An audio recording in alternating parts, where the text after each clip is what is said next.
قاتلانہ حملہ، کیا ٹرمپ کو ہمدردی کا ووٹ ملے گا؟ حملے کا صدارتی انتخابات پر کتنا گہرا اثر پڑے گا؟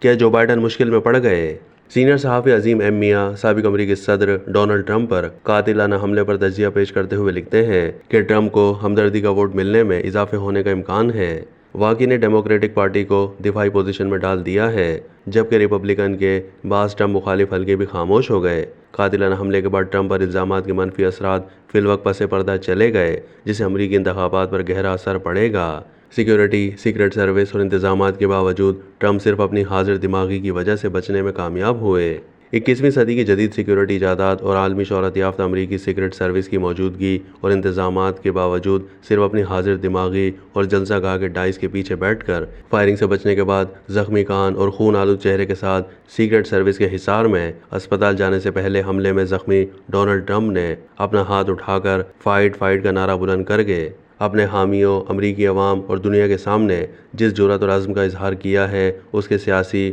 اور عوامی اثرات امریکہ کے صدارتی انتخابات اور انتخابی مہم پر بھی ہوں گے۔ اس واقعے نے نہ صرف ریپبلکن پارٹی کے بعض ٹرمپ مخالف حلقوں کو خاموش کر کے پارٹی کو متحد کر کے ٹرمپ کی نامزدگی اور پارٹی کی متفقہ سپورٹ کی راہ کو ہموار کر دیا ہے، بلکہ صدارتی انتخابات میں بھی ڈونلڈ ٹرمپ کی کامیابی کے امکانات کو مزید روشن کر دیا ہے، جبکہ ڈیموکریٹک پارٹی کو دفاعی پوزیشن میں ڈال دیا ہے۔ طبی امداد اور معائنے کے بعد ڈونلڈ ٹرمپ کی نیو جرسی میں اپنی رہائش گاہ پر واپسی اور ریپبلکن پارٹی کے کنونشن میں شرکت، خطاب اور نامزدگی حاصل کرنے کے بارے میں ٹرمپ کے اعلان نے نہ صرف اپنے حامیوں اور پارٹی کے حوصلے بلند کر دیے ہیں، بلکہ اپنے مخالف امیدوار ڈیموکریٹ صدر جو بائیڈن کی نیٹو ممالک کی کانفرنس میں پرفارمنس اور ضعیف العمری کی حالت کو مزید نمایاں کر دیا ہے۔ اس قاتلانہ حملے کے بعد ڈونلڈ ٹرمپ کے خلاف نیو یارک کی عدالت کے فیصلے اور دیگر الزامات کے منفی اثرات فی الوقت پس پردہ چلے گئے اور ٹرمپ کو ہمدردی کے ووٹ کا اضافہ بھی ہونے کا امکان ہے۔ مختصر یہ ہے کہ قاتلانہ حملے کے واقعے کا امریکہ کے صدارتی انتخابات پر گہرا اثر پڑے گا۔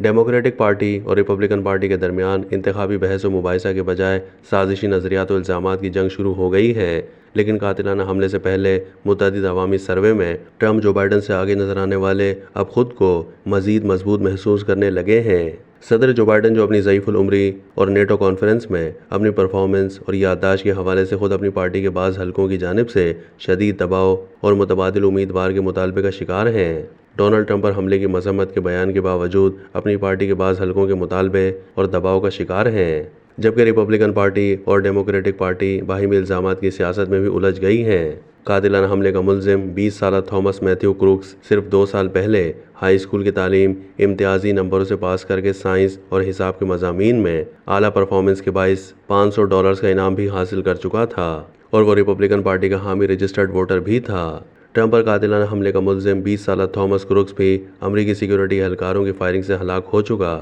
لہٰذا اس حملے کے محرکات اور تھامس کے نظریات کے بارے میں حقائق جاننے کی راہ میں رکاوٹ حائل ہو گئی۔ ماضی میں صدر کینیڈی، صدر ریگن اور دیگر صدور پر قاتلانہ حملوں کا ریکارڈ واضح ہے کہ ان حملوں کی تحقیقات متعدد سازشی نظریات اور مفروضات کا شکار رہی ہیں اور متعدد سوالات آج بھی جواب طلب ہیں۔